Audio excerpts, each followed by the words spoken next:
Selamat malam para sahabat pencinta kitab suci, baik dari Paroki Kelapa Gading maupun yang dari luar Paroki Kelapa Gading.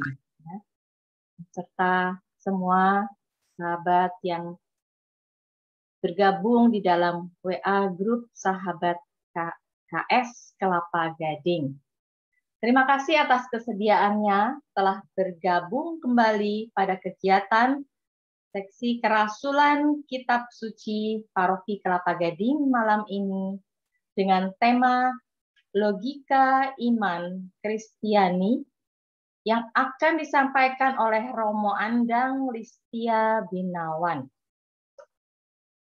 Mungkin sudah cukup banyak yang mengenal siapa Romo Andang. Seorang pastor Jesuit, seorang ahli hukum gereja, alumnus The Catholic University of America, dan Katholieke Universiteit Leuven dari Belgia. Keren ya. Beliau dosen hukum gereja di STF Triarkara, Jakarta, dan juga kita mengenal beliau sebagai pemerhati ekologi. Selamat malam Romo Andang. Selamat malam, selamat malam. Salam jumpa di acara malam ini ya Romo. Selamat malam, ya. Baik, sebelum kita mulai, nanti doa pembuka oleh Ibu Luciana. Ada beberapa informasi, mohon perhatiannya untuk beberapa persyaratan dalam mengikuti Zoom ini. Selama pengajaran Romo, mic peserta akan di-mute oleh host.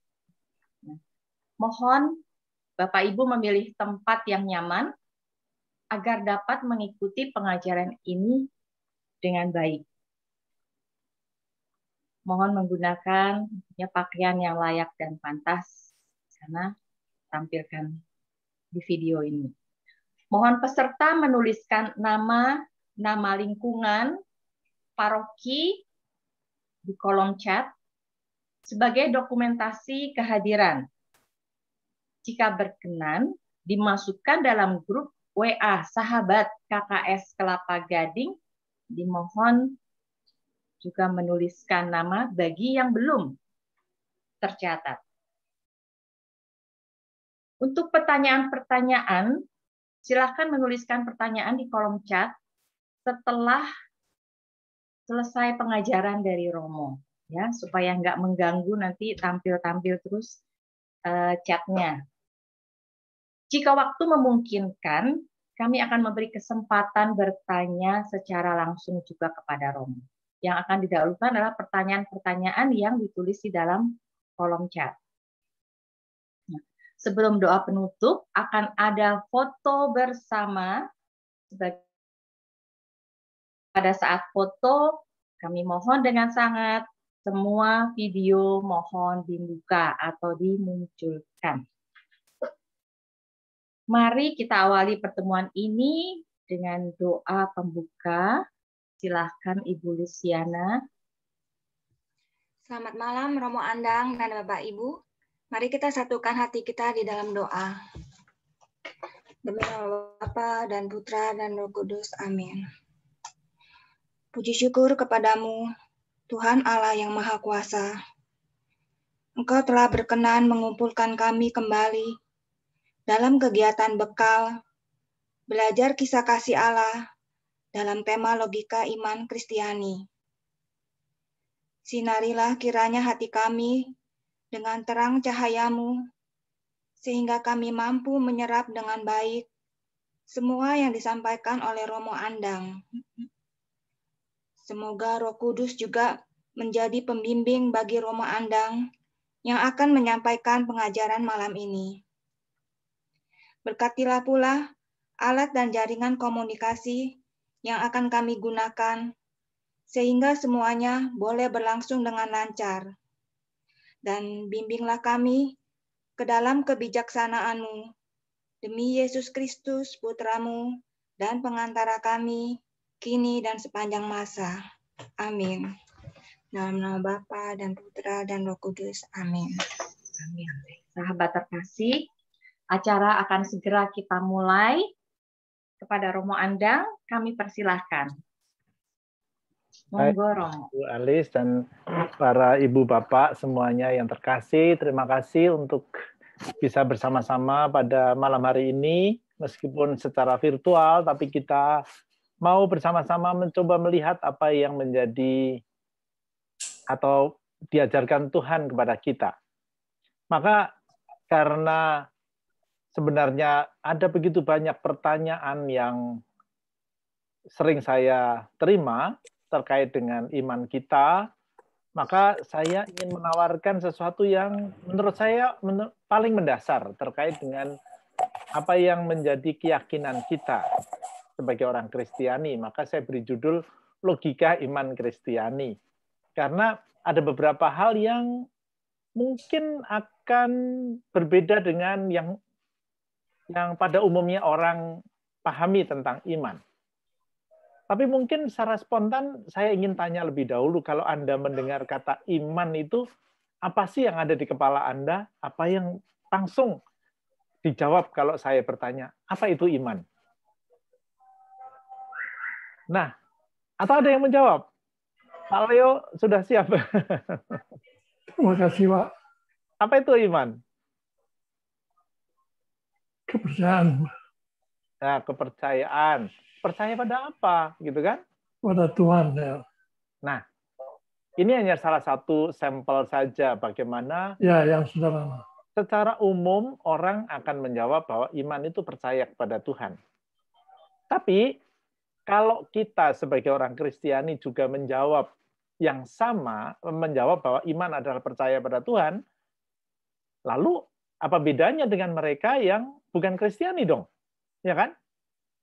Orang yang bukan Kristiani kalau ditanya iman itu apa, ya sama jawabannya, percaya pada Tuhan. Ya kan? Terus apa bedanya? Nah, dalam hal ini kadang-kadang saya mendapat pertanyaan seperti ini. Romo, saya itu sudah berdoa banyak.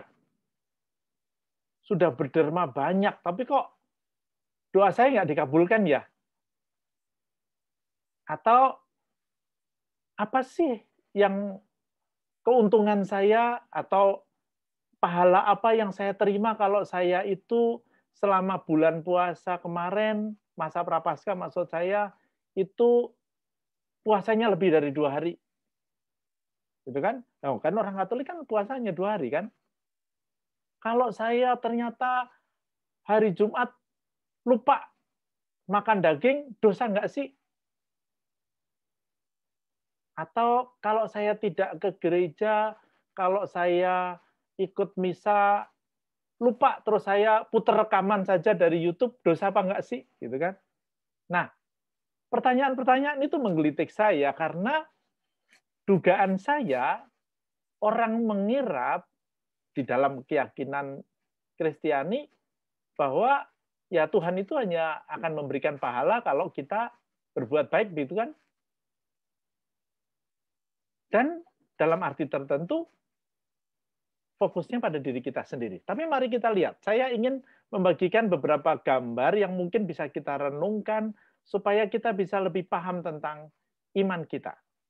Maka saya ingin mengajak mendalami topik ini dengan bertolak dari kata iman tadi.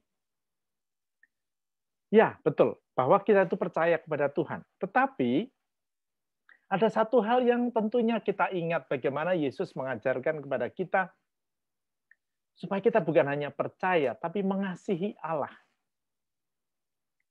Seperti dikatakan Yesus, yang tentu saja ini sangat terkenal karena orang pengikut Kristus harus tahu, yaitu hukum yang terutama. Seperti yang tercantum di dalam Matius 22, ayat 34-40, tapi juga ada di beberapa Injil Lukas dan Markus. Kasihilah Tuhan Allahmu dengan segenap hatimu, dengan segenap jiwamu, dan dengan segenap akal budimu. Itulah hukum yang terutama dan yang pertama. Dan hukum yang kedua yang sama dengan itu ialah kasihilah sesamamu manusia seperti dirimu sendiri. Pada kedua hukum inilah tergantung seluruh hukum Taurat dan kitab para nabi.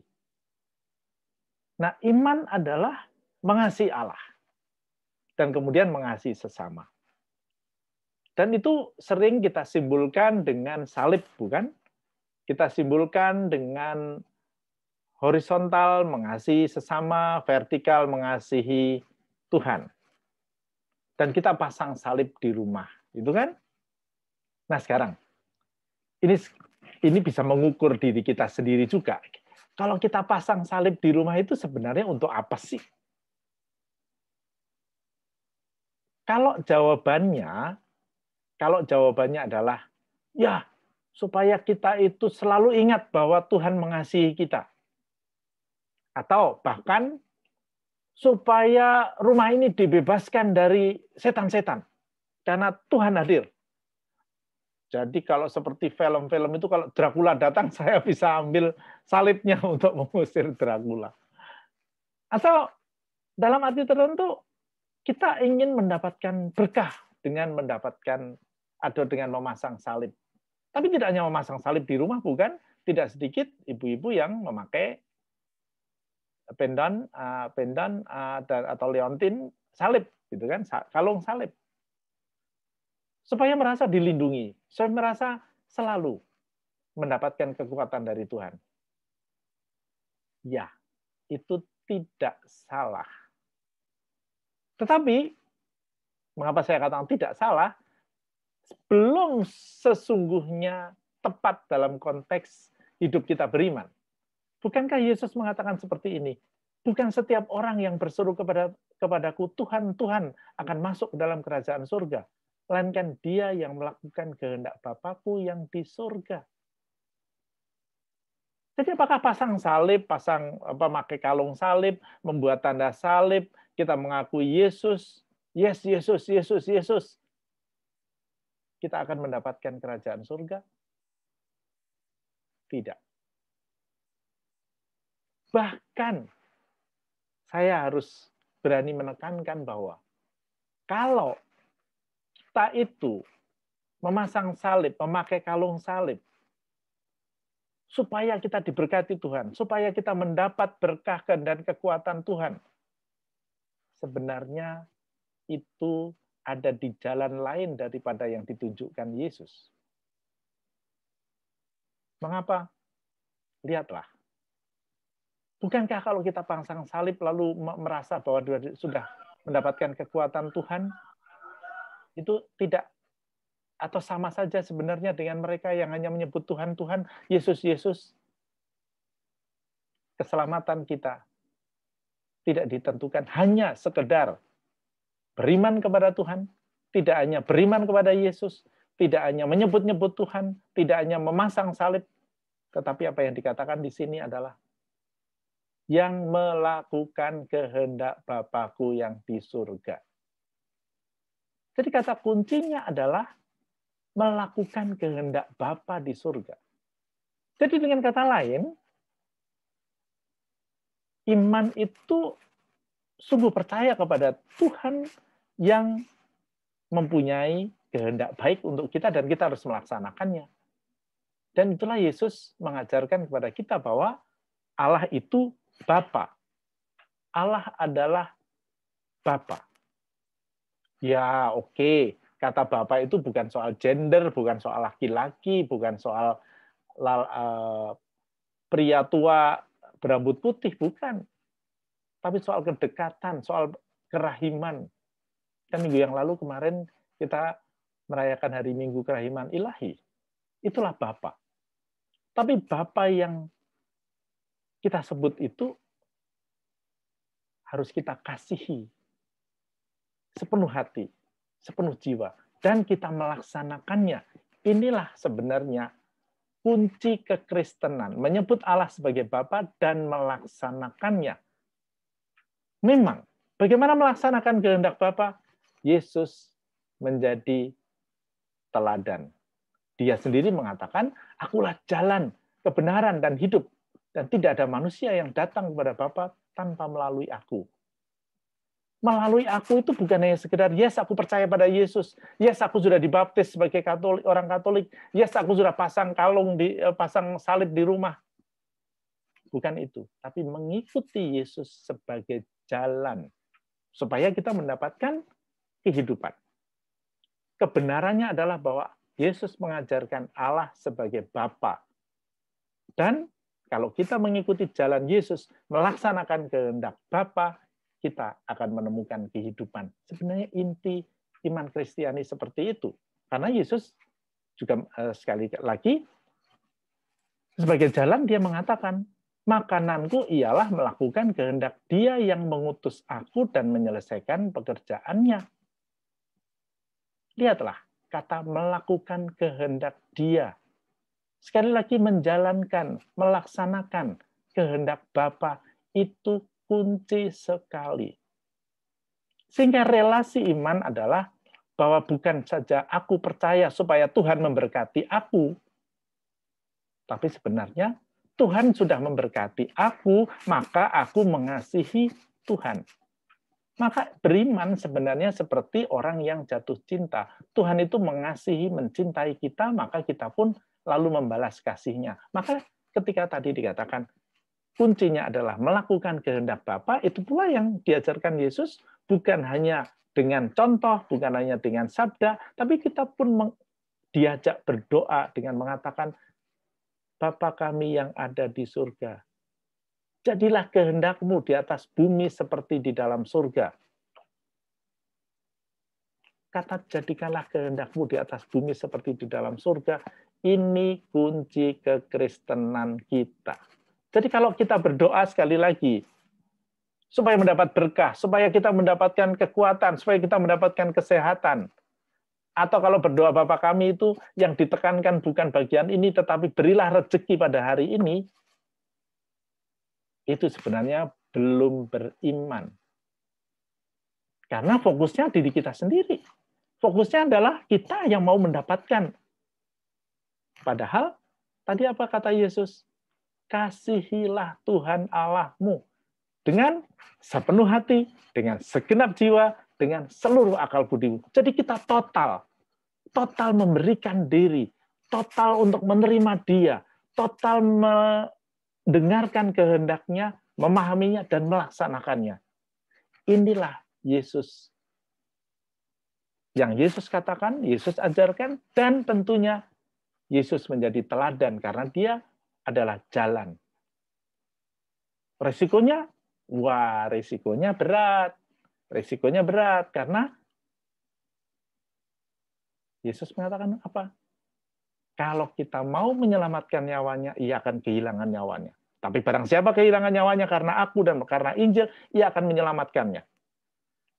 Yang dimaksud itu bukan pertama-tama, yes, aku membela agama Katolik dan aku berani berjihad, berani dibunuh menjadi martir. Aku tidak takut mati supaya aku mendapatkan. Bukan itu saja. Tapi membela agama itu pun tidak ada lagi di dalam konsep Katolik. Menyelamatkan nyawa itu adalah kalau kita itu masih hanya memperhatikan diri sendiri, mencari kesenangan sendiri, mencari kegembiraan sendiri. Maka bahkan tadi memperalat Tuhan bukan pasang salib supaya Tuhan mengasihi aku, supaya memberkati aku. Aku berdoa supaya Tuhan mengabulkan permintaanku. Nah, egois bukan? Inilah yang dikatakan menyelamatkan nyawa. Padahal berdoa seharusnya adalah seperti yang dikatakan Yesus, Tuhan, apa sih kehendak-Mu? Memang aku berharap bahwa penderitaanku bisa berlalu, tetapi bukan kehendak-Ku yang terjadi, tapi kehendak-Mu. Itulah doa Yesus, bukan? Yesus tidak mau mencari dirinya sendiri. Maka dia mendapatkan kehendak Allah itu di dalam hatinya. Karena mengikuti Yesus sebagai jalan adalah berarti juga menapaki jalan salib. Jalan penderitaan sebagai risiko. Karena kita mau melaksanakan kehendak Allah. Jadi kalau Anda mau menjadi Katolik tetapi pengen kaya, pengen sukses, maka jangan menjadi Katolik.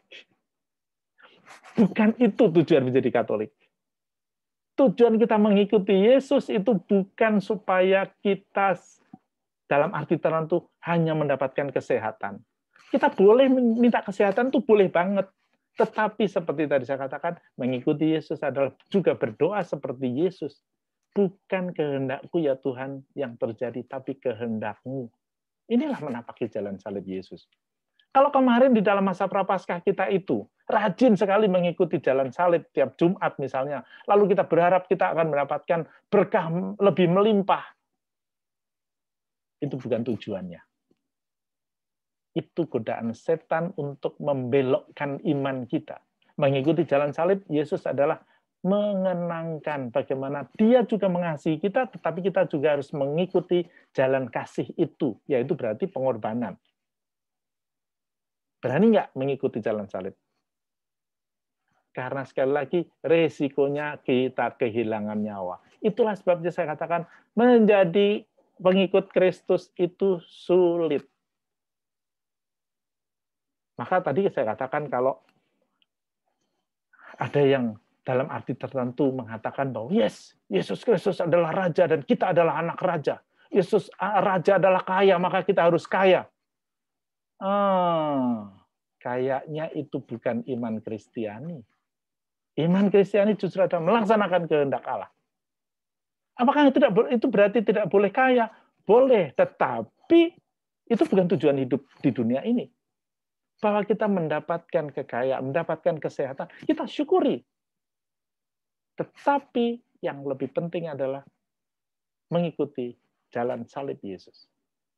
Berani membongkar ego kita, berani membongkar egoisme, kedirian kita.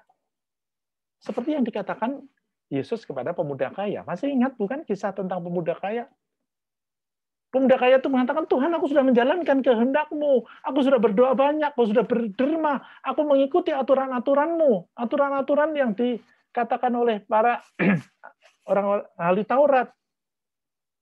Seluruh aturan-aturan aku ikutin. Aku mengikuti ritual-ritual keagamaan. Aku beribadah, aku berdoa, aku berderma. Apalagi yang harus saya lakukan? Apa kata Yesus? Jikalau engkau hendak sempurna, berarti mendapatkan keselamatan, pergilah, jualah segala milikmu dan berikanlah itu kepada orang-orang miskin, maka engkau akan beroleh harta di surga, kemudian datanglah kemari dan ikutilah aku. Apa yang dimaksud Yesus? Bukan pertama-tama supaya kita membeli tiket ke surga, karena kita menjual itu dan memberikan kepada orang miskin. Kalau kita berderma kepada orang miskin, lalu mengatakan, oh ya, Tuhan pasti akan memberikan yang lebih banyak lagi dari yang kita berikan. Kita memberikan 1 supaya Tuhan memberikan 10. Itu bukan Kristiani. Bukankah Yesus mengatakan, apa yang diberikan tangan kirimu, jangan diberikan tangan kananmu, bukan? Kalau mau lebih sempurna, adalah mengikuti Yesus secara total. Itu yang dimaksud Tuhan. Bahwa kita itu mempunyai harta boleh, tetapi tidak boleh melekat di dalamnya. Kita harus berani mengambil risiko kalau memang Tuhan berkehendak. Jadi dengan kata lain, inilah logikanya. Allah kita yakini sebagai Allah Bapa kehendaknya sangat baik, kita mendengarkannya dan kita melaksanakannya. Bukan supaya kita mendikte Tuhan. Yes, mengikuti logika ini sulit. Yesus mengatakan bahwa pintunya sempit. Masuklah melalui pintu yang sesak itu. Karena lebarlah pintu dan luaslah jalan yang menuju kepada kebinasaan. Dan banyak orang yang masuk melaluinya. Karena sesaklah pintu dan sempitlah jalan yang menuju kehidupan. Dan sedikit orang yang mendapatinya. Bukankah Yesus mengatakan, akulah jalan, kebenaran, dan hidup. Tapi jalannya Yesus adalah jalan yang sulit, jalan yang sempit. Karena apa? Melaksanakan kehendak Allah berarti kita harus melepaskan segala macam juga ego kita. Itulah kebahagiaan sejati sebenarnya. Nah, saudara terkasih, saya tidak akan bisa lebih panjang lagi, karena sebenarnya ini inti yang Ibu Bapak, teman-teman semua sudah tahu.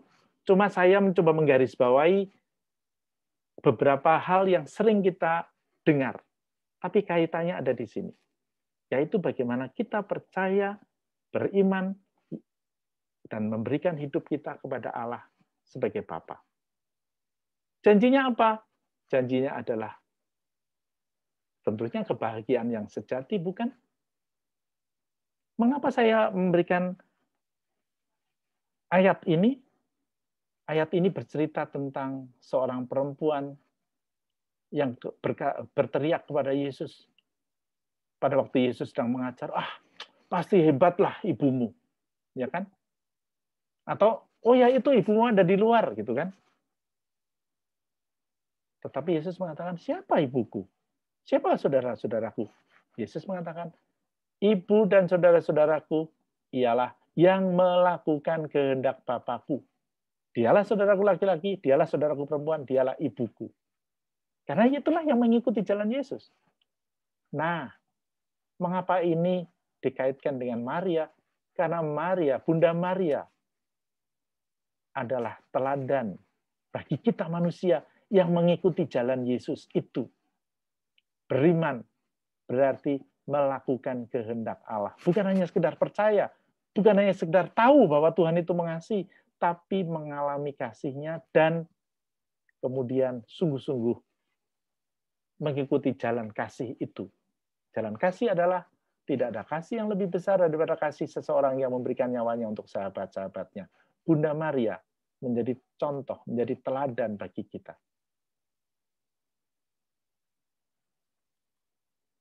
Kalau mau diringkas, Ibu Bapak,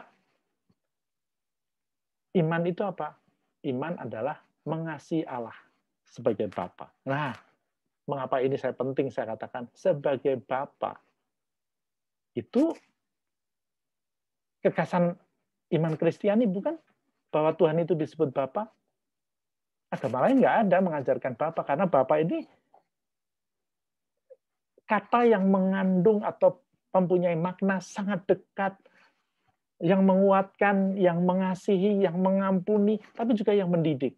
Ini Bapa yang baik. Mengasihi itu berarti bukan hanya sekedar mencintai, bukan hanya sekedar menyayangi. Mengasihi itu penuh pengorbanan, penuh niat untuk sungguh-sungguh memberikan diri, hidup kita kepada Bapa. Ini baru beriman. Sekali lagi, iman itu bukan sekedar percaya, bukan sekedar tahu, bukan sekedar memahami, tapi sungguh-sungguh mengalami kasih Bapa dan memberikan hidup kita kepada Bapa. Maka fokusnya, sekali lagi, melaksanakan kehendak Bapa atau kehendaknya. Tujuannya apa? Keselamatan sih. Sukma. Nah, saya mengatakan sukma karena apa? Manusia itu mempunyai 3 dimensi, bukan? Raga, jiwa, dan sukma. Kalau saya mengatakan jiwa, nanti sedikit rancu, karena jiwa itu bisa mempunyai 2 arti. Jiwa dalam arti sukma, dan jiwa dalam arti hidup batin kita. Hidup batin itu termasuk emosi-emosi, cara berpikir, dan segala macam. Yang dalam bahasa Inggris, spirit. Nah, ini sukma itu adalah soul. Kita harus berkonsentrasi di sana. Bukan kebahagiaan sekedar gembira, bukan hanya sekedar sehat, tetapi menemukan kebahagiaan sejati. Di dalam Injil Yohanes ayat bab 15 ayat 11 yang tidak saya cantumkan slide-nya, ditulis bukan bahwa jika kita saling mengasihi, Tuhan akan memberikan sukacita penuh. Itulah kebahagiaan. Kebahagiaan karena kita sungguh-sungguh menerima Allah sebagai Bapa dalam hati kita. Maupun nanti setelah kematian, kita mendapatkan kebangkitan. Yesus adalah jalan, kebenaran, dan hidup. Caranya gimana? Ya tadi, mengikuti Yesus sebagai jalan. Dengan jalan pengorbanan diri, jalan total mengasihi Allah. Bukan hanya sekedar percaya. Bunda Maria menjadi teladan. Jadi kalau kita berdoa rosario, seharusnya juga mengingat bagaimana Bunda Maria mengikutinya. Kalau berdoa rosario itu, kita daraskan cepat-cepat. Lalu setelah berakhir kita mengatakan, selesai juga. Itu kita berdoanya sekedar kewajiban. Dan kalau tidak hati-hati, mentalitasnya adalah supaya kita mendapatkan berkat. Tidak. Berkatnya adalah sebenarnya ketika kita semakin paham akan kehendak Allah. Maka caranya sekali lagi juga berdoa seperti Maria. Berdoa dengan sikap dasar yang benar. Apa itu berdoa dengan sikap dasar yang benar? Sudah saya katakan tadi, kalau kita itu berdoa itu hanya minta, mohon. Maka ya itu masih egois banget. Itu belum beriman, karena beriman itu mengasihi Allah dengan segenap hati, dengan segenap jiwa, dengan segenap akal budi, dan melaksanakan kehendak-Nya. Berdoa itu sikap seperti Yesus, yang mengatakan, bukan kehendakku yang terjadi, tapi kehendak-Mu. Atau seperti Maria yang mengatakan, aku ini hamba Tuhan, terjadilah padaku menurut perkataanmu. Itulah iman kita. Dan kalau kita menerima Allah sebagai Bapa sungguh-sungguh, kita akan mendapatkan kebahagiaan, dan kasih itulah yang kemudian mengalir bagi sesama, bagi keluarga di sekitar kita, menjadi tanda kasih Allah. Nah, seluruh ajaran yang tadi saya katakan itu diringkas di dalam gambar ini. Gambar ini adalah gambar yang sangat terkenal. Ibu bapak pasti pernah melihatnya. Karena sebenarnya gambar ini diambil dari Kitab Wahyu bab 3 ayat 20. Lihat, aku berdiri di muka pintu dan mengetuk. Jikalau ada orang yang mendengar suaraku dan membukakan pintu, aku akan masuk mendapatkannya dan aku makan bersama-sama dengan dia dan ia bersama-sama dengan aku. Mengapa saya katakan ini meringkas seluruh ajaran yang tadi saya coba uraikan berdasarkan sabda Tuhan? Gampang sekali dilihat. Mari kita lihat, siapakah Tuhan bagi kita? Tuhan bagi kita itu bukan Tuhan yang jauh. Bukan Tuhan yang ada di sana, tapi Tuhan yang datang bahkan. Lihatlah, dia datang mengetuk pintu hati kita. Dia mau masuk dalam hati kita. Inilah Tuhan kita. Maka Tuhan yang begitu dekat, yang mau mengasihi kita, itulah yang kita sebut Bapa. Tuhan itu datang. Lihat di situ. Nah, yang kedua, manusia diberi kebebasan untuk buka pintu apa enggak. Maka dia hanya mengetuk, tidak mendobrak. Bagi kita, dalam keyakinan kita, manusia itu diminta. Tapi diminta, tidak dipaksa untuk membuka hati. Nah, berdoa pada dasarnya adalah membuka hati, membuka pintu ini. Pintu yang diketuk Tuhan. Tapi sebelumnya kita mencoba mendengarkan Tuhan. Jadi kalau kita itu diminta, seperti diajarkan Yesus di dalam Matius bab 5, kalau berdoa itu jangan bertele-tele. Itu maksudnya, kalau berdoa itu kamu masuk kamar dan dengarkan Tuhan. Itu maksudnya begitu, mendengarkan ketukan Tuhan. Supaya kita bisa membukanya dan membiarkan Allah itu masuk. Nah, apa yang terjadi? Pintu kita itu terlalu tebal. Sehingga kita bisa tidak mendengarkan Tuhan. Mengapa terlalu tebal? Kita hanya mikir diri kita sendiri terus saja. Minta, mohon. Ego kita terlalu tebal. Sehingga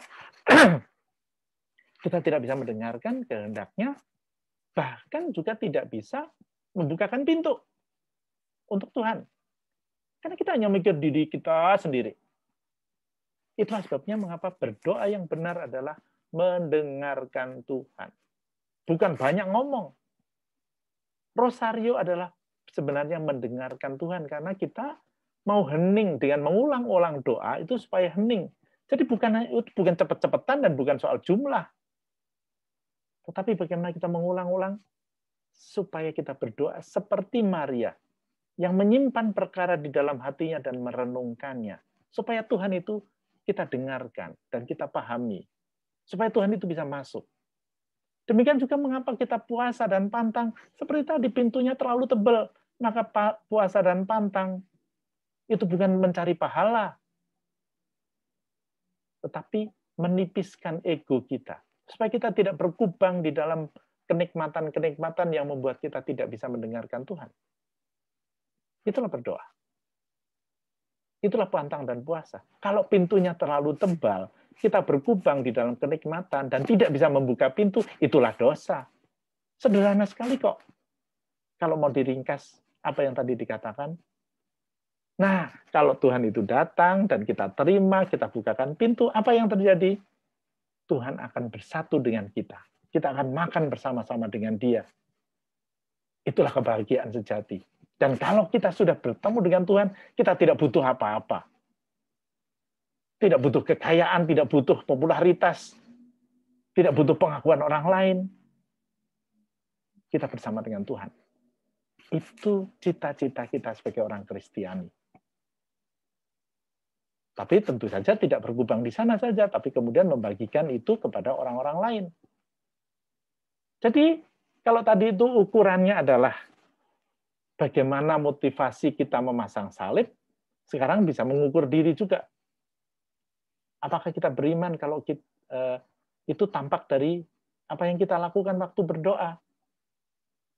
Atau juga sejauh mana kita dalam arti tertentu mendapatkan ketenangan, kebahagiaan, ketentraman. Bukankah kalau kita bertemu dengan Tuhan, kita akan bersuka cita, dan itulah namanya buah roh yang dikatakan oleh Santo Paulus. Apa itu buah roh? Damai, sukacita, kelemah lembutan, penguasaan diri, kesabaran, gitu kan? Nah, kalau kita belum sungguh-sungguh, padahal kita sudah berdoa, berarti kemungkinan berdoanya salah. Atau iman kita salah. Motivasi kita percaya pada Tuhan salah. Tuhan mengetuk pintu kita. Bunda Maria menjadi contoh bagaimana dia mendengarkan Tuhan dan melaksanakannya. Maka Ibu Bapak dan Saudara terkasih, sudah hampir 40 menit saya bicara, dan memang biasanya saya hanya berbicara 40-45 menit. Nanti saya beri kesempatan untuk sharing, menanggapi, bertanya, mau mendebat juga boleh, karena tentu saja ini kan terkait dengan pengalaman saya di dalam mencoba menghayati sabda Tuhan yang saya dengar, saya baca, saya renungkan di dalam Alkitab yang juga kita baca bersama-sama. Maka itulah tadi yang saya sharingkan terkait dengan logika iman Kristiani. Terima kasih, saya kembalikan Ibu Elis. Terima kasih Romo buat uraiannya, pengajarannya yang luar biasa. Iman. Logika iman Kristiani. Nah, saya rasa Bapak Ibu semua sudah sangat amat jelas ya. Persilahkan oleh Romo untuk berdebat, untuk bertanya. Berdebat dulu Romo, karena kalau bertanya udah umum Romo. Mungkin merasa, karena tadi di awal kan juga banyak yang mengutarakan pendapatnya tentang iman itu. Tapi ternyata setelah Romo jelaskan, wow, ternyata luar biasa. Iman itu hanya tidak sebatas yang tadi diungkapkan. Ternyata iman itu kita harus melaksanakan kehendak Bapa di surga, cuma bukan sekedar percaya, tapi juga harus melaksanakan, memiliki kehendak yang baik, menemukan jalan kehidupan yang diungkapkan dalam Yohanes 14 ayat 6 tadi. Kita harus membalas kasih Tuhan yang sudah mengasihi kita lebih dari segalanya. Mungkin Bapak Ibu, saya persilahkan. Saya melihat di kolom chat belum ada pertanyaan. Mau menulis atau langsung saja, mumpung ketemu dengan Romo Andang. Kapan lagi ketemu Romo Andang? Minggu depan sih. Ayo dipersilahkan teman-teman KKS, mungkin sahabat-sahabat KKS, juga Bapak Ibu semua. Nah, ini masih ada yang masih baru datang juga Romo. Romo sudah selesai. Persilahkan Bapak Ibu, baik yang dekat di Kelapa Gading, baik yang jauh dan yang paling jauh.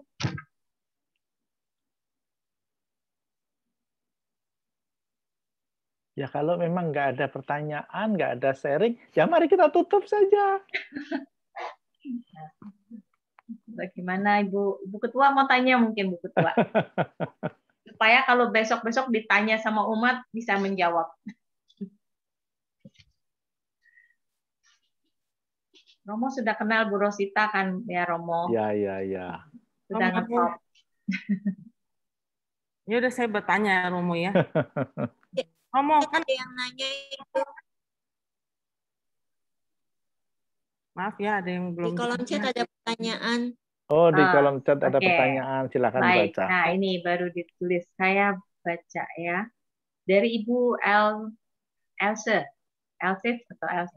Malam Romo, izin bertanya, kenapa makin kita beriman, makin banyak tantangan? Hidup makin religius, sepertinya makin banyak cobaan. Tanda tanya.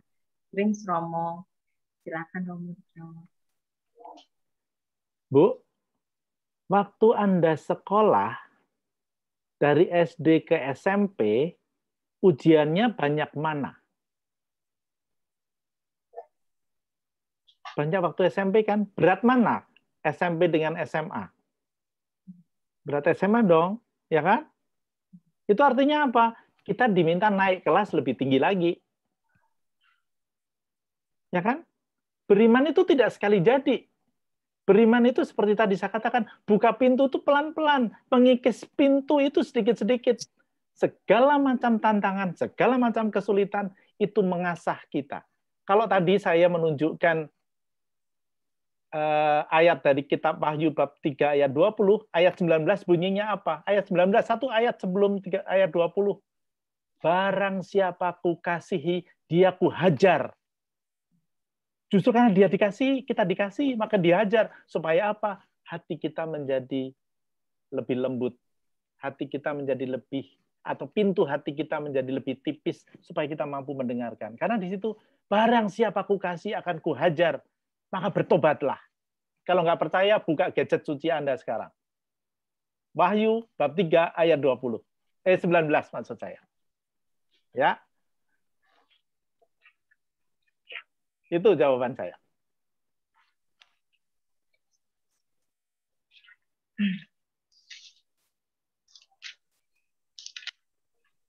Terima kasih Romo. Ada lagi Bapak Ibu? Tadi Bu Rosita mau jawab tanya apa? ya Romo. Gini Romo, ada orang bertanya kepada saya, lagi ada satu pertemuan gitu. Kalau berdoa, seperti Romo bilang tadi, berdoa kan itu kita benar-benar mengasihi Allah, kita berdoa sesuai dengan kehendak Allah gitu. Dia berkata, kalau doa tanpa ada keinginan meminta sesuatu, kayaknya motivasinya kurang. Menurut Romo gimana tuh? Ya berarti karena percaya tadi, berdoa tadi, itu masih di level sungguh-sungguh level-level di mana motivasinya masih untuk diri sendiri. Level tertinggi dari iman kita adalah mengasihi Allah dengan segenap hati, dengan segenap jiwa, dengan segenap akal budi, bukan? Jadi tanpa ada niat untuk mohon, kita langsung berdoa. Itu paling tinggi, bahwa kemudian Yesus mengatakan, mintalah, mintalah, boleh. Tapi coba baca di ayat, ada pertanyaan juga mungkin terkait dengan hal ini.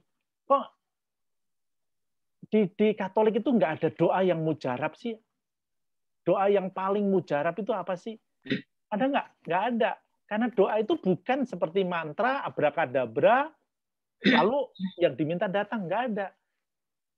Doa kita akan dikabulkan kalau apa? Kalau apa? Ada yang masih ingat? Doa kita akan dikabulkan kalau apa? Ada syaratnya. Kalau apa? Sesuai kehendak Bapak. Coba baca Yohanes 15 ayat 11. Coba.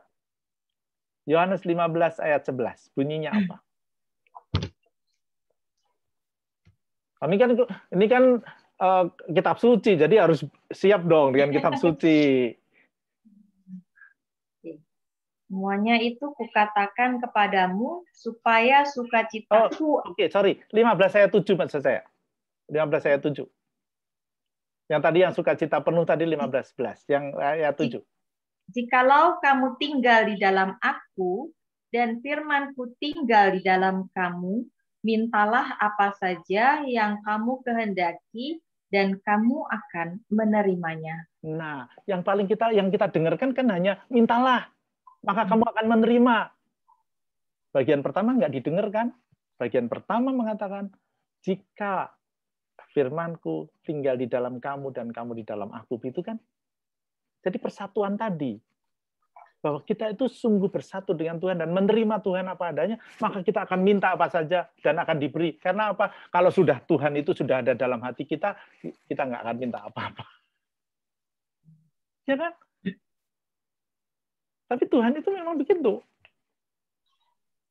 Jadi kita boleh minta, tapi seperti tadi saya katakan, bukan kehendakku yang terjadi, tapi kehendakmu. Karena di Yohanes 15 ayat 7 dikatakan, jikalau firman-Ku tinggal di dalam kamu dan kamu di dalam aku, maka mintalah. Maka apa yang kamu minta akan diberikan. Tapi syaratnya adalah ya kita menerima Tuhan lebih dahulu dong, gitu loh. Kalau kita nggak pernah menerima, kita nggak pernah mempersilahkan Tuhan, ya kita nggak ngerti kehendak Tuhan itu apa kan? Itu inti iman kita sebenarnya. Ya. Baik. Tampaknya ini sudah menjawab juga pertanyaan dari Bapak Klik di chat room.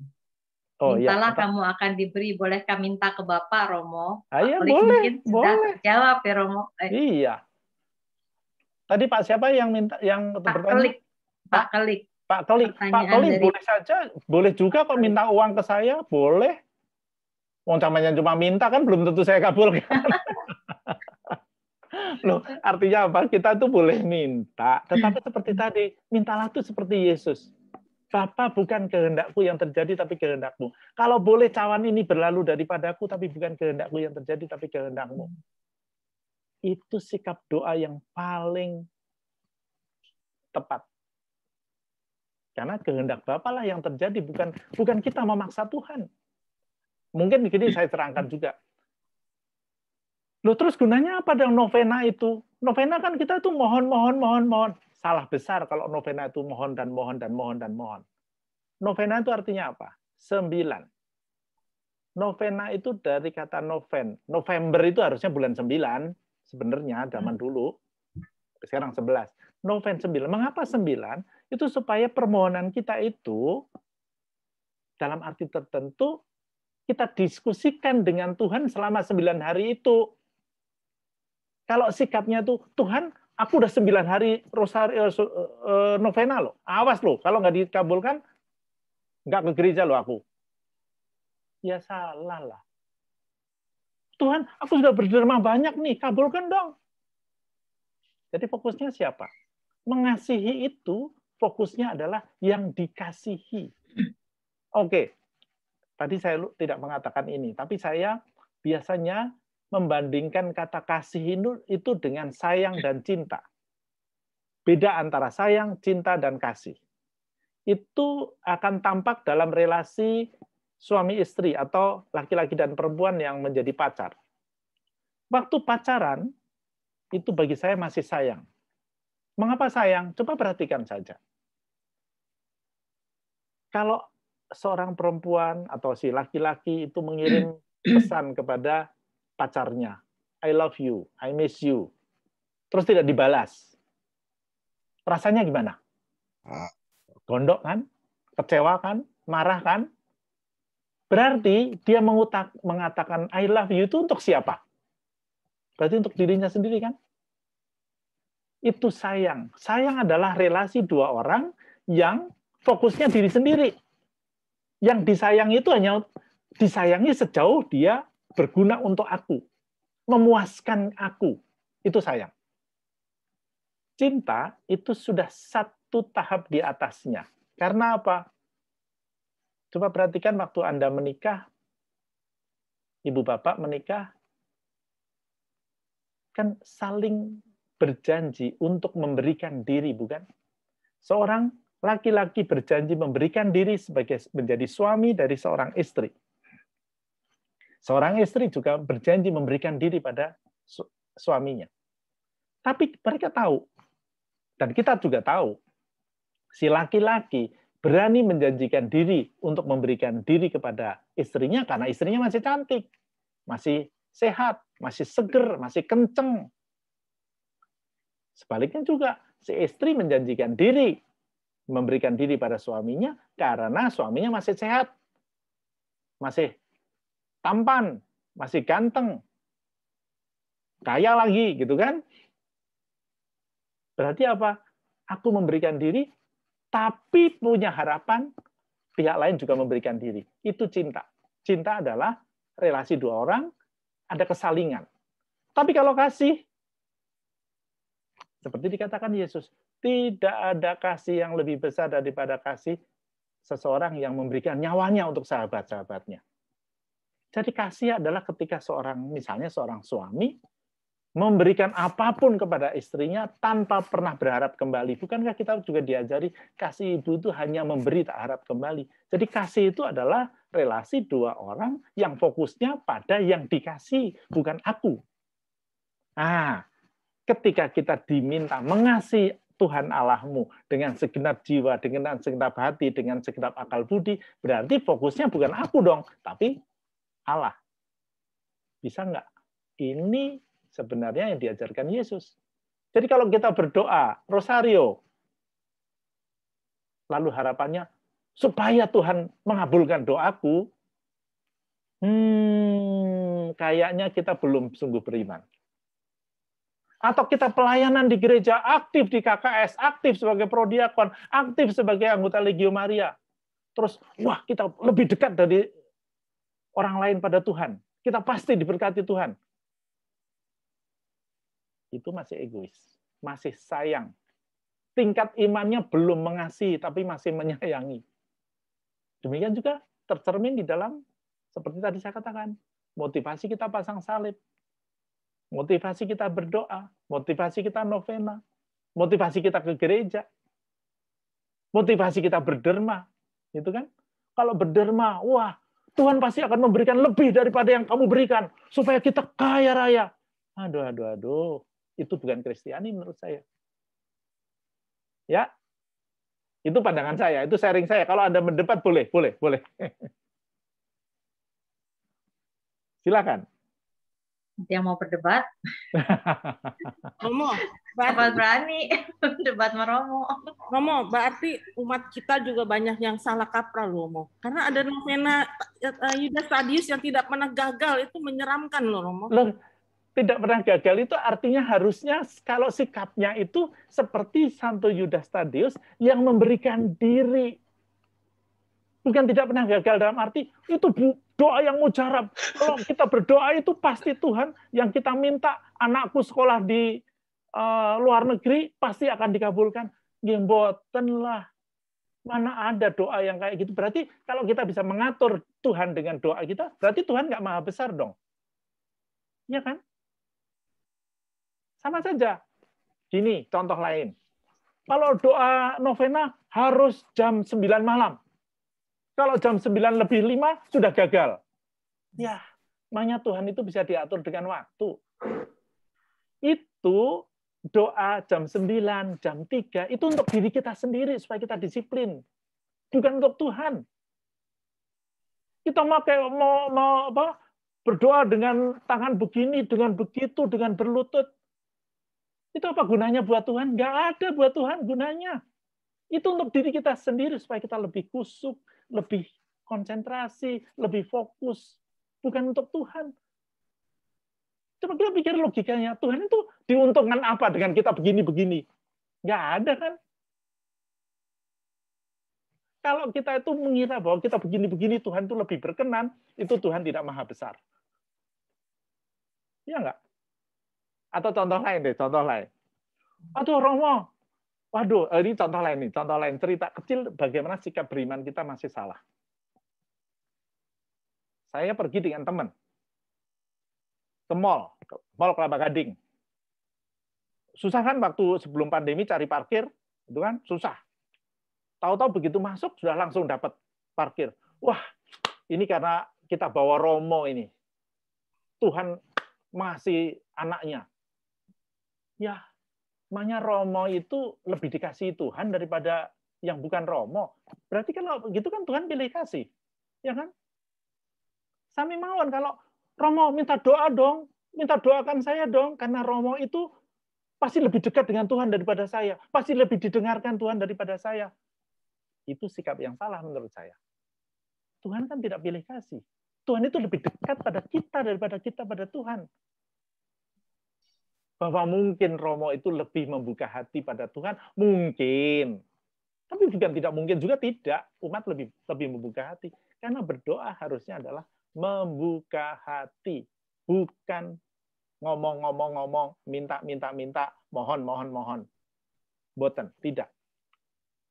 Minta boleh, tapi seperti tadi, bukan kehendakku ya Tuhan, tapi kehendak-Mu yang terjadi.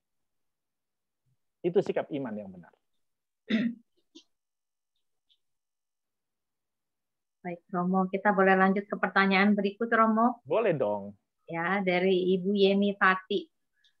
Malam, Romo, apakah ada cara supaya pintu yang diketuk Yesus tidak terlalu tebal dan bisa masuk dalam doa dan diri kita? Ya, sebenarnya kan kita sudah diajari bagaimana berdoa, ya kan? Kita diajari berpantang, kita diajari berpuasa. Itu pantang dan puasa itu sebenarnya bukan hanya pada waktu Prapaskah harusnya. Tapi kita lanjutkan dalam sikap untuk selalu mengambil jarak dari kenikmatan, dari sekedar yang tanda petik menyenangkan kita. Oh, apakah berarti kita nggak boleh makan enak? Ya boleh lah. Boleh makan samcan? Boleh lah. Apalagi samcan betina. Samcan jantan. Samcan jantan itu nggak haram. Tahu kan mengapa samcan jantan nggak haram? Babi jantan nggak haram? Haram itu apa? Mengandung babi kan? Betina kan nggak mengandung. Nah, jantan kan nggak mengandung. ini seloroh, ini juk, ini nggak usah didengerin, nggak usah diinget-inget. Ini hanya untuk ketawa-ketawa aja. Tapi artinya apa? Kita boleh makan enak, tapi jangan banyak-banyak. Kita harus ingat bagaimana kita harus konsentrasi. Itu sebabnya mengapa sebelum perayaan Ekaristi 1 jam sebelumnya kita jangan makan. Itu bukan pertama-tama kalau kita makan lalu kita berdosa. Enggak. Itu adalah sikap supaya kita itu memang sungguh konsentrasi pada Tuhan. Jadi berdoa itu berdoa konsentrasi. Masuklah kamarmu. Jangan masuk kamar tapi HP tetap hidup. Ayo, sami mawon kan. Konsentrasi. Berdoa itu rosario seperti Bunda Maria bukan soal jumlah, tetapi bagaimana kita itu mendaraskan dengan tenang supaya kita mampu mendengarkan Tuhan. Membuka, seperti tadi saya katakan, pantang dan puasa itu ibaratnya memberikan oli pada engsel-engsel pintu kita yang karatan, yang nggak bisa dibuka. Kalau kita tuh sudah bisa belajar untuk tanda petik tidak mengikuti ego kita, maka tadi kalau Tuhan berkehendak, kita juga akan lebih gampang mengikutinya. Itu maksudnya. Spirit di balik pantang dan puasa itu bukan mencari pahala, bukan mencari berkah. Bahkan seperti tadi saya katakan, kalau ada orang berdoa rosario rajin-rajin, pantang setiap puasa Senin, Kemis, lalu merasa lebih suci dari yang lain, itu setan yang berbicara, bukan iman. Karena justru menambah kesombongan kita, bukan? Menambah ego kita, bukan? Begitu. Baik, terima kasih Romo. Selanjutnya dari Pak Indra Swasebio. Malam Mo, maaf saya masih belum jelas apa perbedaan orang beriman dengan orang berlogika. Beriman, berlogika itu hanya mikir-mikir gitu kan. Ini yang saya maksud logika iman itu adalah cara berpikir iman kita itu seperti yang sudah saya katakan. Bukan berlogika dalam arti hanya sekedar tadi percaya yang kemudian oh ya logikanya Tuhan itu ada, that's it, selesai. Itu logika dalam arti. Tapi beriman itu adalah sungguh-sungguh menyerahkan hidup kita pada kehendak Tuhan yang kita sebut sebagai Bapa. Dan itu keistimewaan bahwa Allah itu kita sebut Bapa itu ajaran mengapa Yesus Kristus bagi kita adalah Tuhan karena dialah yang menampilkan wajah Allah Bapa itu baik dengan kata-katanya maupun dengan perbuatannya. Ya kan? Bagi saya itulah yang mengapa kita sebut Yesus sebagai jalan, kebenaran, dan hidup. Jadi itu beriman dan berlogika. Logika itu hanya sekedar pemahaman, beriman itu sungguh-sungguh menyerahkan diri, membuka hati, dan melaksanakan kehendak Tuhan. Begitu, Pak. Pertanyaan selanjutnya dari Pak Jody. Romo, katanya Tuhan tidak pernah mencobai umatnya yang percaya kepadanya. Karena Tuhan yang menciptakan manusia dan Tuhan menyayangi manusia. Tetapi kenapa di dalam kehidupan manusia selalu ada pencobaan? Kan tadi apakah pencobaan itu datang karena dosa-dosa manusia itu sendiri? Nah, sudah saya katakan ada dua jenis pencobaan. Pencobaan dalam arti bahwa itu adalah akibat dari dosa kita. Dosa itu apa tadi?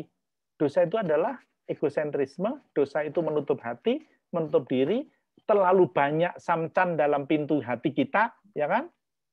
Ya akibatnya kalau kita sakit-sakitan, kalau apa ya kita sendiri dong. Tapi bukan hukuman Tuhan. Bagi kita Tuhan itu Allah Bapa bukan yang menghukum, tapi mendidik. Apa artinya mendidik? Ya memberikan tantangan. Sudah saya katakan tadi, mungkin Bapak belum masuk pada bagian ketika tadi saya mengatakan, bukalah Kitab Wahyu bab 3 ayat 19. Sebenarnya juga dikatakan Santo Paulus banyak sekali di tempat-tempat lain. Atau di Ibrani juga ada. Ibrani bab 5. Tapi bab 5 ayat 1 sampai 11. Tapi coba buka saja Wahyu 3:19. Barang siapa kukasihi, dia kuhajar dan kutegur. Supaya dia lebih bisa dewasa. Kira-kira begitu. Jadi pencobaan itu bukan tidak mungkin dari Allah. Karena memang Tuhan itu mendidik kita. Allah atau Bapak yang baik itu kan yang mendidik dong. Kalau Bapak itu hanya memberikan yang menyenangkan, itu bukan Bapak yang baik kan. Anaknya jadi manja, anaknya jadi spoiled.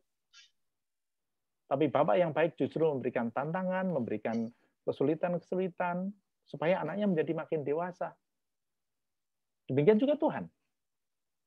Semakin kesulitannya semakin tinggi, kita makin dewasa. Semakin dewasa, kesulitan juga makin tinggi. Karena naik kelas, lebih tinggi lagi kan. Sama seperti tadi saya katakan analoginya. Ujian di SD pasti lebih ringan daripada di SMP. SMA lebih berat daripada di SMP. Karena kenaiknya lebih tinggi lagi. Kalau mau yang gampang-gampang ya udah. Kalau memang berarti nggak akan naik kelas gitu aja kan.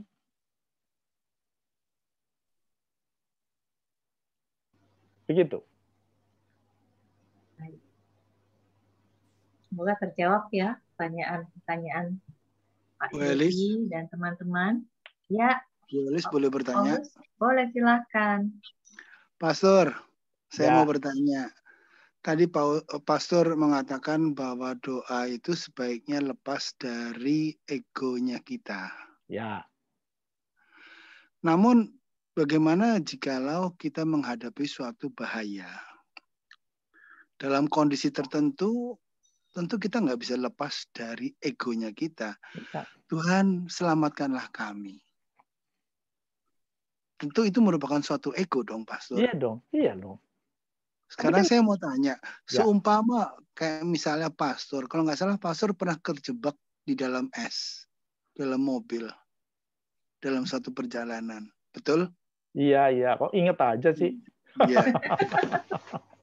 Saya mau tahu, apakah Pastor tidak juga berdoa semoga perjalanan ini lancar, esnya mencair, kita bisa sampai, sementara waktu kejebak mengalami lapar, sakit perut, kebelet buang air, Tentunya itu suatu egoisme juga bahwa Tuhan, semoga ini lancar, kita semua bisa selamat. Itu juga ego dong. Look, Pak, saya langsung jawab. Waktu Ya. Yesus di Taman Getsemani, doanya apa? Doanya kan juga mengatakan, Bapa kalau boleh, capai ini berlalu daripadaku. Ego apa enggak? Itu kemanusiaan kita. Iya. Tapi kemudian Yesus mengatakan apa? Tapi bukan kehendakku yang terjadi, tapi kehendakmu. Jadi demikian juga kalau kita dalam keadaan bahaya. Kalau gitu saya pengen tahu, waktu pastor kejebak di es dalam perjalanan itu doanya apa? Tuhan. Saya nggak berdoa, ketawa-ketawa aja. Karena saya tahu ini akan jalan sendirinya, karena bagi saya itu bukan sesuatu yang itu ya, sorry aja, itu yang membesar-besarkan terjebak es itu wartawan aja. Kita di situ ya kita ya berdoa bersama ya oke, tetapi kita yakin bahwa akan jalan. Tapi toh sikap saya, yes, kalau boleh segera sampai Den Haag, lalu kemudian saya tapi ya terserah Tuhan deh. Saya mau mati juga boleh, mau tidak ditemukan mayatnya juga nggak apa-apa, bagi saya nggak masalah. Ya kan, bagiku hidup adalah Kristus dan mati adalah keuntungan. Itu ayat lain kan? Why not? Kita nggak perlu takut mati kok. Bahwa kita menghindarkan sakit, bahwa kita menghindarkan bahaya, boleh banget. Sama dengan COVID, dengan ini.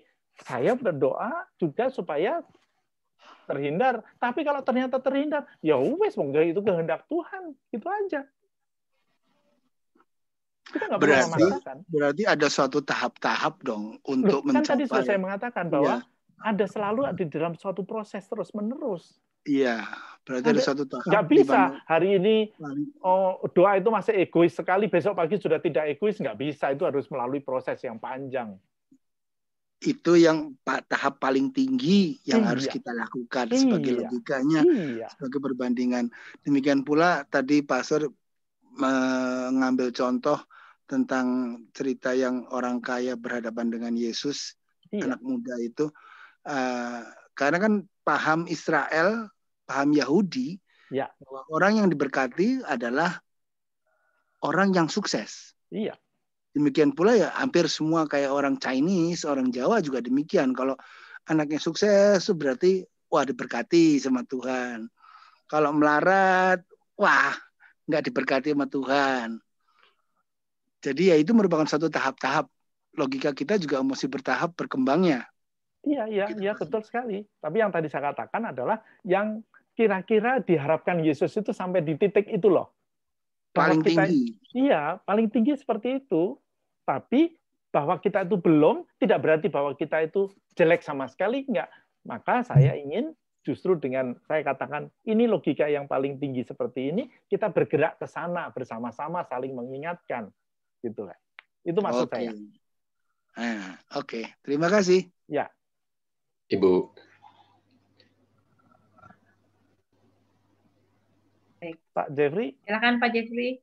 Ya, selamat malam Romo Andal. Saya Jeffrey dari Paroki MKK, Pak Maria Kusuma Karmel, Jakarta Barat. Tadi kan sempat Romo menjelaskan tentang kita mengikuti jalan kasih-Nya Yesus dan melakukan kehendak Bapa. Waktu kemarin Paskah, Yesus kan disalib bersama 2 orang penjahat. Ya, kategori penjahat pasti yang tidak di dalam kasih-Nya Kristus, tapi yang seorang Yesus perkenan untuk masuk surga, padahal dia tidak pernah mengenal Yesus, jalan kasih itu. Bagaimana ya Romo? Saya kurang paham itu. Terima kasih. Karena pada titik terakhir dia membuka hati pada Kristus, membuka hati pada Allah Bapa, tapi kesempatan untuk hidupnya tidak ada lagi.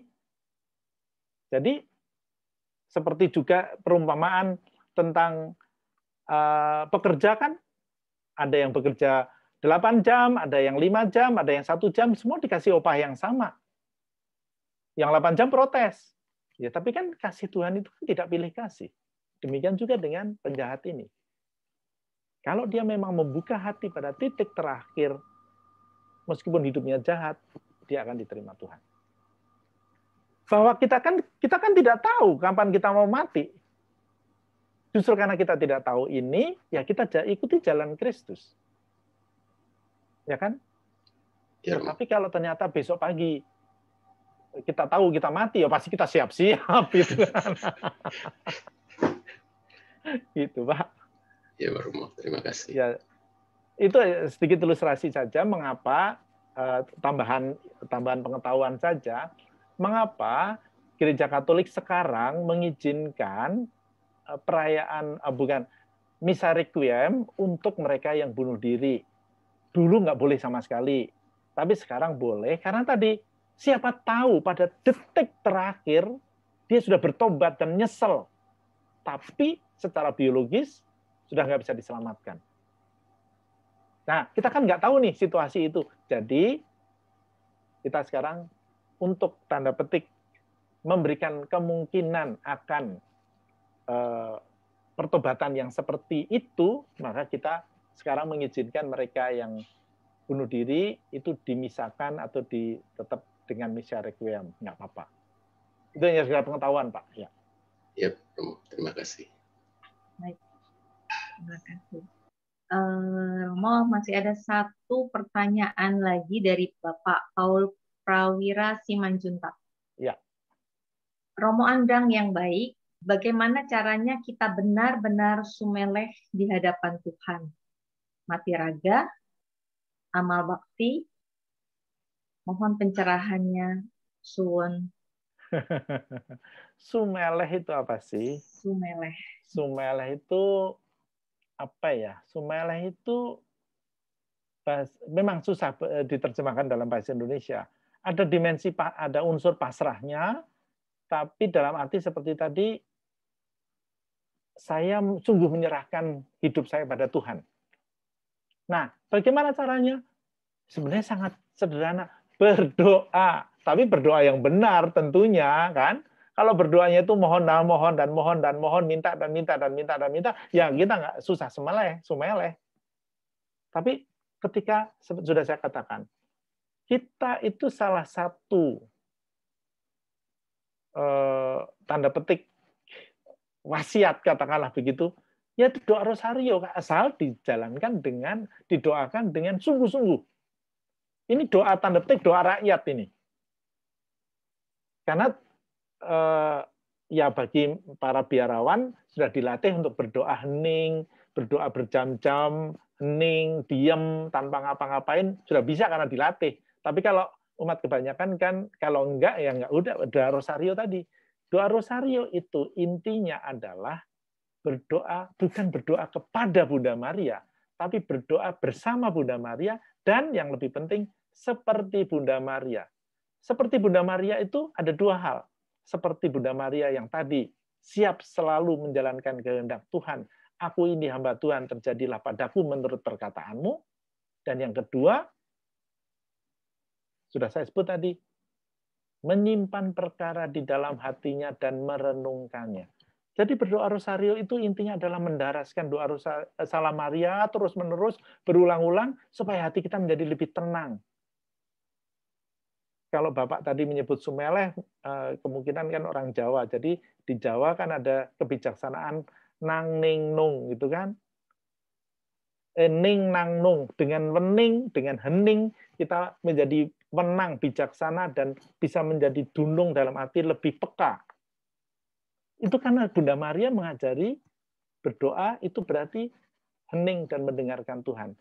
Doa rosario itu kalau berdoa sebenarnya, kalau berdoa sendiri tentunya, tidak harus 53 kali, mau 70 kali, mau 80 kali, mau 30 kali, itu terserah kita. Asal didoakan dengan hati, dengan sungguh-sungguh. Tapi jangan berharap bahwa, oh aku sudah berdoa 70 kali, pasti doaku akan lebih dikabulkan daripada kalau 30 kali. Oh ya kemarin aku nggak dikabulkan karena aku jatuh tertidur. Enggak, bukan. Itu mentalitas yang sangat salah. Tuhan itu datang mengetuk hati kita. Kita membuka hati dengan berdoa, lalu mencoba mendaraskan salam Maria pelan-pelan supaya hening. Lalu setiap 10 kan ada peristiwanya yang kita resapkan. Jadi jangan hanya dibaca, tapi diresapkan setelah kita hening dengan 10 salam Maria tadi. Itu sebenarnya resep doa rosario, berdoa rosario. Kalau doa rosarionya udah cepet-cepetan, begitu selesai, selesai. Itu kan kewajiban. Coba deh, bayangin aja. Dulu waktu Anda pacaran, terus datang, ternyata hanya karena kewajiban. Wah ya kan pasti dimarahi pacar Anda dong. Datang kok karena kewajiban. Sama saja berdoa karena kewajiban, ya itu berarti nggak genuine untuk membuka hati kan. Nah, sumeleh itu berarti ketika kita mau sungguh-sungguh hening dan mendengarkan Tuhan, lalu seperti tadi, Tuhan kehendakmu apa ya? Jadi berdoa itu tadi membuka hati, tapi juga bertanya. Seperti Bunda Maria. Ngapain? Tuhan, tadi kok Yesus kok jawabannya malah nyakitin hati sih? Wong aku cari jauh-jauh sehari semalam berjalan, kok ketika ketemu dia malah mengatakan, ngapain kamu cari aku? Bukankah aku mau tinggal di rumah Bapa? Itu kan nyakitin hati. Tapi Bunda Maria merenungkan di dalam hatinya, Tuhan, apa sih kehendakmu di dalam hatiku? Malam hari kita berdoa, barang 5-10 menit bertanya kepada Tuhan, Tuhan, tadi kok hujan? Kenapa ya? Apa sih kehendakmu? Tuhan, tadi istriku marah-marah. Apa sih kehendakmu bagiku? Tuhan, tadi aku terkilir. Apa sih kehendakmu? Tuhan, tadi anakku ceria. Apa sih kehendakmu? Dan itu coba dirasakan dan kita berdiskusi dengan Tuhan. Lama-lama kalau kita dilatih seperti itu, kita sumeleh. Tentu saja ini bukan resep singkat, itu perlu latihan terus-menerus. Begitu, Pak. Semoga menjawab pertanyaannya tadi dari Pak Paul Prawira ya. Baik, masih ada satu lagi. Terima kasih, Pak. Masih ada satu lagi, Romo, pertanyaan. Ya, silakan. Tanpa nama nih. Dari Ibu Tuti. Romo, di kitab suci dikatakan Yesus, aku adalah satu-satunya jalan menuju Bapa. Terus bagaimana dengan saudara dari tetangga kita yang agama lain? Apakah mereka yang meninggal juga akan sampai ke surga dan bersatu dengan Bapa? Mari kita mencoba melihat bagaimana dulu gereja menafsirkan aku satu-satunya jalan. Dulu gereja Katolik menafsirkan bahwa harus dibaptis. Karena itulah bagaimana tanda orang menerima Yesus. Tapi sekarang, bukan Yesus dalam arti pribadi itu, tetapi seluruh sikap hidupnya. Aku yang mengakui Allah sebagai Bapa dan aku menjalankan kehendak Bapa, itulah Yesus. Nah, tentunya bahwa kita dibaptis, kita mengikuti ajaran gereja, itu menjadi lebih jelas. Tetapi, apakah Yesus itu hanya dibatasi dengan gereja, pengakuan mulut kita bahwa aku mengakui Yesus? Bukan kata Yesus mengatakan, bukan Tuhan, bukan yang menyebut Tuhan yang akan mendapatkan kerajaan surga, tapi melaksanakan kehendak Bapa. Jadi itu bahwa Yesus menjadi jalan, iya. Dan itu satu-satunya jalan adalah jalan tadi, menjalankan kehendak Bapa. Itulah jalan Yesus.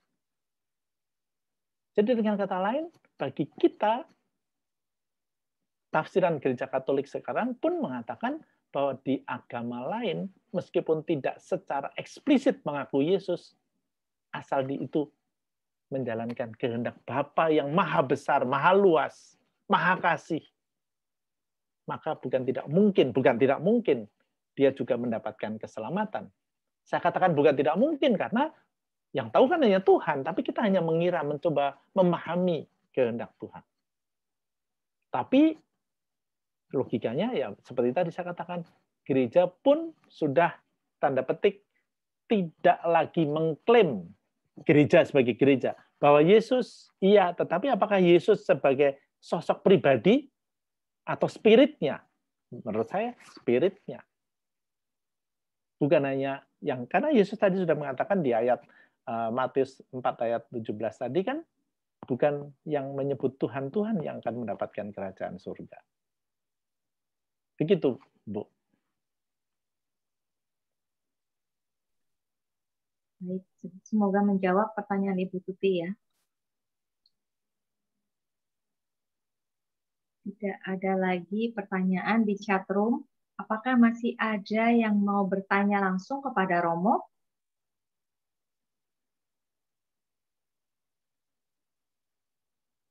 Silakan Bapak Ibu.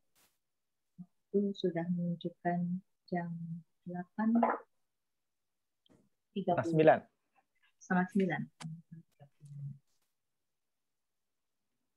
Bagaimana, masih ada yang mau bertanya? Kalau kuliah sudah 2 jam pelajaran ini. Iya. Romo udah capek ya, Mo? Ini nggak ada konsumsi. Bu Alis. Ya, Pak Paul. Ya, saya masih sedikit. Mau bertanya, silahkan. Ya, Romo, Sumeleh itu sebenarnya lebih banyak dapat masukan dari Bruder Hadi dulu. Tapi maksud saya, apakah ada budaya-budaya tertentu yang gampang sekali menyerap? Sumeleh itu tadi kan Romo katakan pasrah di hadapan Tuhan, pasrah bongkoan istilah lainnya begitu. Tapi di sana kan ada pertarungan antara logika dengan iman ya Romo. Nah, jalan masuknya ke sana, apakah akan lebih kuat dengan mati raga atau dengan amal kasih gitu maksudnya tadi? Maksudnya. Jadi itu kalau itu saya katakan tadi bahwa dengan mati raga kita bisa sumeleh, tapi kalau motivasi kita itu adalah supaya kita sumeleh, salah. Mati raga supaya kita dapat hadiah sumeleh, supaya kita dapat sumeleh, enggak salah juga kan? Semua harus mengalir. Harus mengalir. Kalau mengalir, maka lalu kita akan tanda petik sumeleh. Kalau justru kita itu cari sumeleh dengan bermati raga, nanti kita jatuh tadi, aku sudah mati raga, aku udah nyumbang sana sini, tapi kok nggak sumeleh ya? Ya karena motivasinya salah kan? Iya. Gitu. Jadi maaf memang sumeleh itu susah banget diterjemahkan dalam bahasa Indonesia sih.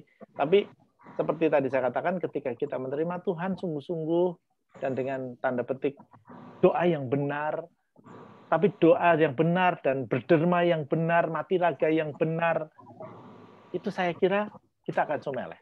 Tetapi kalau tadi mati raga, tapi motivasinya adalah supaya dapat tanda petik anugerah kesumelehan, wah itu berarti kan bukan mati raga yang benar malahan.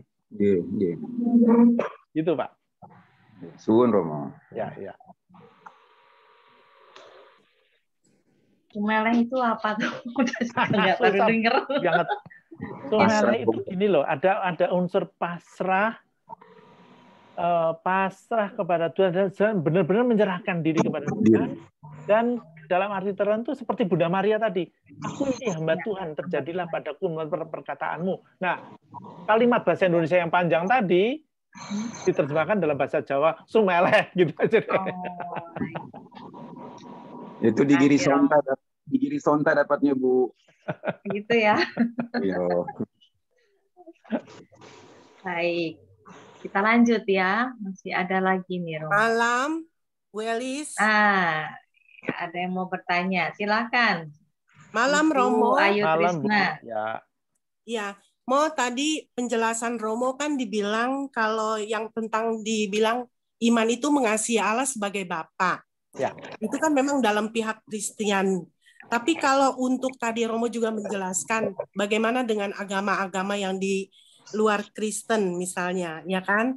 Tetap kita mengakui bahwa itu hak, maksudnya Allah yang mengasihi, yang tidak ingin membinasakan. Karena dia juga berkata kan tidak ada satu orang pun yang terhilang kan, maksudnya dia tetap ingin menyelamatkan, tidak ingin satu jiwa pun terhilang. Iya. Nah, terus di Romo diberi kesimpulan juga di sini tadi ada tujuan yang saya nggak ngerti, mau tujuan keselamatan sukma, kebahagiaan sejati, waktu, masih hidup maupun sesudah kematian. Yang saya nggak ngerti maupun sesudah kematian. Maksudnya tujuan sesudah kematian itu untuk orang yang hidup kan kalau kita sudah mati, temanya kan iman. Sedangkan iman dan harapan itu sesungguhnya akan hilang. Yang tinggal hanya kasih. Kembali lagi. Maksud yang sesudah kematian di sini maksudnya apa ya, Mo? Itu pertanyaannya. Terus kedua, Mo, kalau kita tadi secara logika, kita bisa sampai iman mengasihi Allah sebagai Bapa. Sebenarnya itu ajaran Yesus sendiri yang mencontohkan sebagai manusia, sampai kita jalannya dituntun, sampai mengenal sosok Bapa. Sebenarnya itu kan merupakan suatu anugerah kan, Mo. Tapi kan kembali lagi, untuk ini nggak tahu ya, Mo, benar atau tidak. Karena kembali lagi kita bisa mengasihi Allah sebagai Bapa seperti Yesus kan mengasihi, walaupun dia Tuhan, tapi dia tunduk, dia taat. Sebenarnya kunci untuk mencapai kalau kita sampai kepada Bapa, sebenarnya kunci dasarnya yaitu kita harus menaklukkan di dalam ketaatan. Karena tanpa ketaatan kita nggak mungkin mengasihi Allah. Seperti itu. Nah, kembali lagi kalau dibilang iman, kalau iman itu kan dasar segala sesuatu, kan dihubungkan dengan logika, Mo. Kalau kita masih berpikiran pakai logika, kayaknya nggak bisa sampai, itu baru sekedar percaya. Karena kalau percaya itu kan ukuran manusia, kalau ada bukti, baru saya bisa percaya. Gitu kan? Tapi kalau iman itu kan buktinya nggak kelihatan, Mo. Kalau sudah terbukti, ini ada kesalahpahaman soal kata logika iman itu sorry. Ini salah paham tentang kata logika iman. Karena logika iman itu adalah ini loh, iman itu begini, bukan logika yang dalam arti otak, pikiran. Bukan itu. Sekali lagi logika itu bukan pikiran, tapi cara berpikir iman kita itu seperti ini. Oh iya. Itu tadi. Bahwa Anda mengatakan ketaatan, iya itu yang tadi saya katakan, melaksanakan kehendak Allah itu kan ketaatan. Iya. Ya kan? Iya. Itu maksudnya. Oh iya.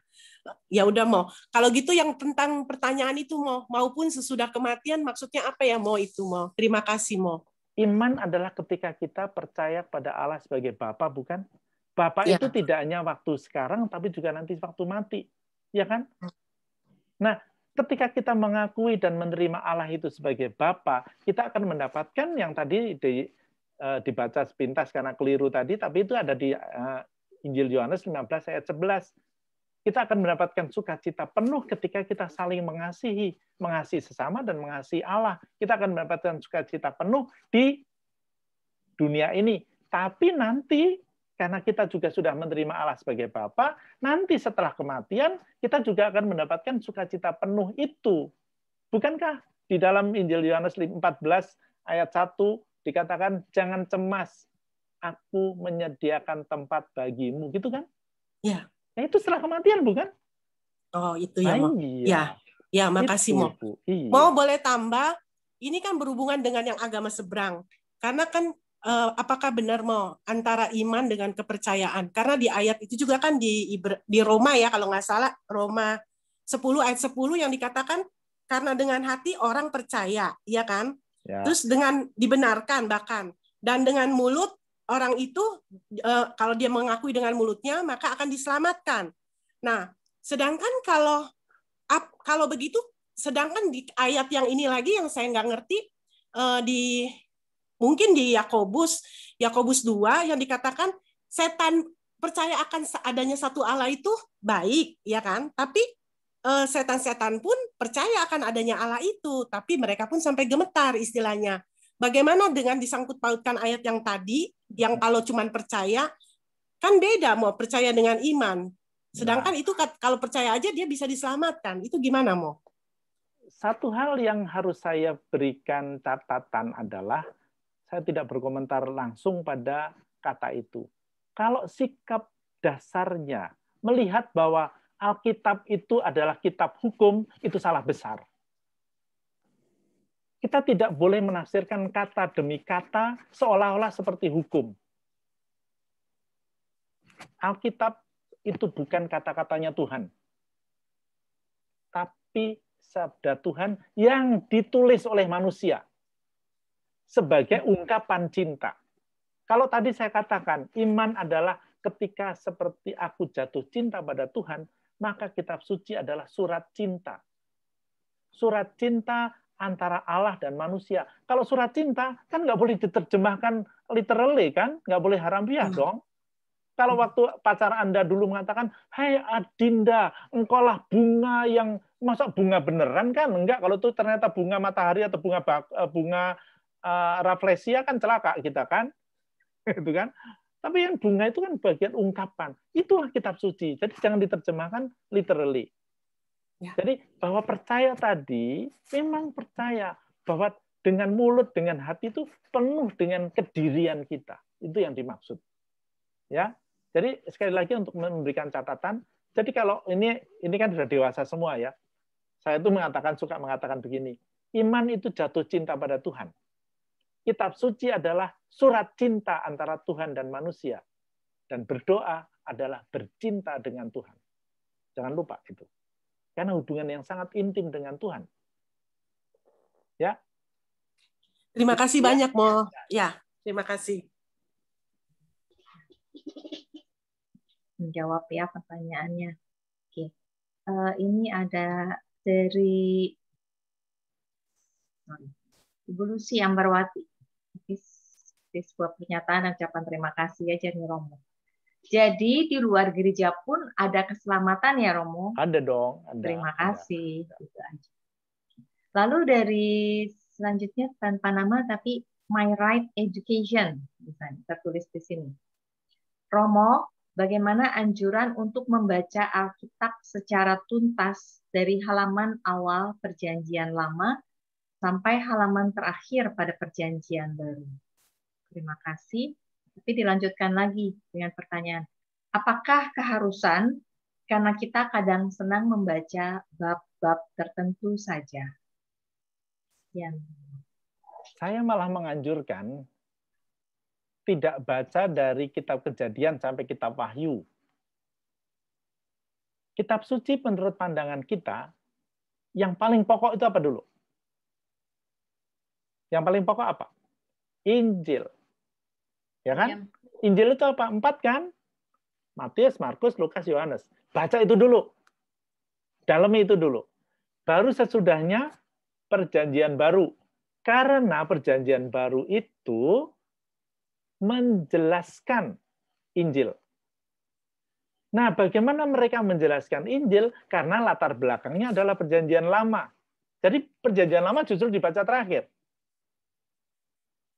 Karena kalau enggak dengan kacamata bahwa, oh iya, kitab suci adalah kata-kata sabda Tuhan, nanti di Perjanjian Lama bingung. Karena banyak sekali hal yang tanda petik kekejaman Tuhan. Kalau itu dibacanya bahwa seolah-olah itu sabda Tuhan. Maksudnya sabda Tuhan yang literally tadi. Enggak, itu kitab sastra yang mengungkapkan cinta Tuhan kepada manusia dan manusia kepada Tuhan. Tapi harus dibaca dengan cara pandang Injil. Jangan dibalik-balik. Jadi kalau orang Katolik itu suka-suka mengutip Perjanjian Lama tanpa memperhatikan konteks Perjanjian Baru, Injil, wah, ini kayaknya bukan Katolik deh. Gitu. Karena lalu menganggap tadi bahwa semua adalah kalimat-kalimat hukum yang harus diterapkan kata demi kata. Enggak, sama sekali tidak. Sama sekali tidak. Ya, jadi saya malah menganjurkan baca dari Injil, Perjanjian Baru, ini saya anjuran saya. Tapi kalau mau dibaca ada Romo lain menganjurkan, ya dari bawah sampai akhir, ya boleh-boleh saja. Tapi kalau saya, itu tadi. Kan Anda tanya ke saya. Gitu, Pak.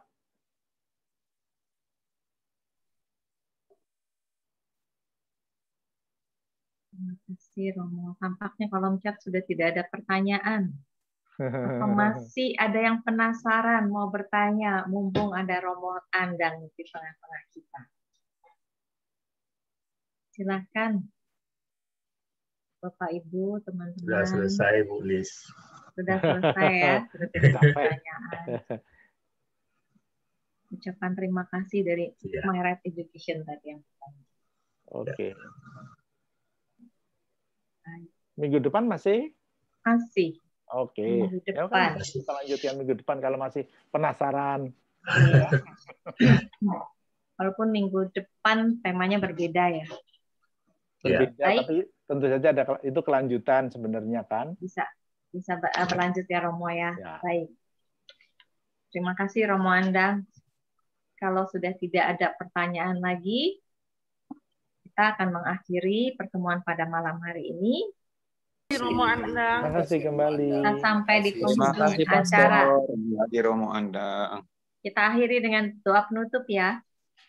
Ya. Oke, mari kita ucapkan. Nanti terakhir mungkin kami minta berkat Tuhan melalui Romo Andang ya. Dalam nama Bapa dan Putra dan Roh Kudus. Amin. Allah Bapa yang Maha Pengasih, puji dan syukur, terima kasih yang tak terhingga kami sampaikan kepadamu ya Bapa untuk pertemuan pada malam hari ini yang begitu sangat mencerahkan bagi kami, khususnya pemahaman iman yang sebenarnya, iman yang baik, iman yang harus menjadi pegangan kami sebagai orang Katolik, sebagai umat beriman. Kami tidak boleh terlepas jauh daripadamu ya Bapa. Terima kasih buat penyertaan-Mu sepanjang acara ini. Terima kasih untuk berkat-Mu, untuk kesehatan, untuk internet, jaringan yang boleh berjalan dengan baik sampai pada akhir acara ini. Terima kasih untuk kehadiran hamba-Mu yang telah Kau utus ke tengah-tengah kami untuk menyampaikan hal yang sangat baik dan sangat indah yang menjadi pegangan bagi kami sebagai umat beriman.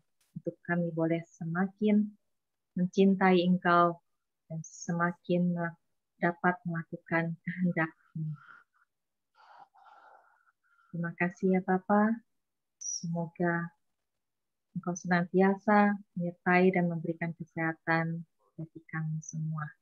Kemuliaan kepada Bapa dan Putra dan Roh Kudus seperti pada permulaan, sekarang, selalu, dan sepanjang segala abad.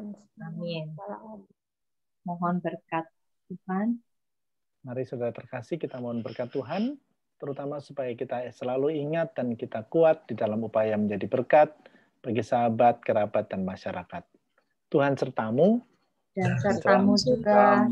Semoga seluruh upaya kita bertumbuh dan berbuah menjadi berkat bagi keluarga, sesama, dan dunia, senantiasa disertai dan dikuatkan oleh Allah yang Maha Kuasa, Bapa, Putra, dan Roh Kudus. Amin. Amin.